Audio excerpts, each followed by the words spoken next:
Welcome mga kabahay. So, ito na naman tayo sa bagong episode ng Dawag TV Reaction. So, for today's video, pag-uusapan natin itong viral na post ngayon sa social media kung saan yung isang babaeng mataba ay pilit at pinabababa at ipinahiya ng isang driver. So, tingnan natin to.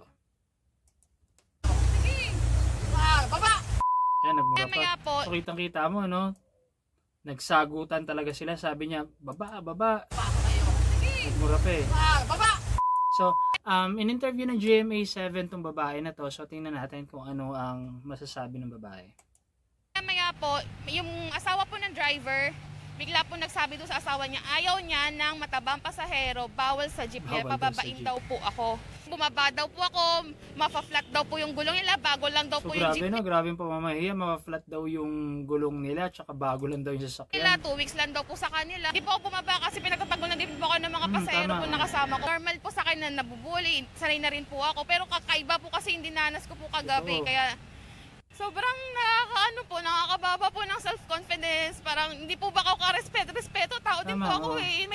So, hindi naman siguro tama na porke mataba yung babae, pabababain mo kasi medyo magiging masikip yung sasakyan mo. So, responsibility mo bilang isang driver na tanggapin kung ano man yung kung ano man o sino man yung sasakay sa jeep mo kasi magbabayad naman yan eh. So, kung mataba yan, hayaan mo na. Bawi ka sa susunod na sasakay na mapayat naman, di ba? So, kitang-kita natin dito yung kawalang respeto ng driver na to, kung sino man yung driver na to, napakaugok nito, no? Hindi maganda yung pamamaraan niya, yung pakikipag-usap niya dito sa babae na, sige, sabihin na natin mataba, pero hindi dapat na gano'n. So, tingnan naman natin kung ano ang masasabi ng LTO sa ganitong klaseng sitwasyon.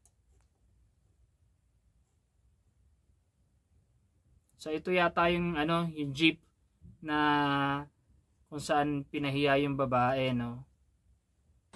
Kung ano po ang binabayaran ng pasahero ay para po sa sarili niya, hindi po dahil 3 beses siyang mas malaki sa normal na individual o 2 beses siyang mas malaki sa normal na individual. Wala pong ganon.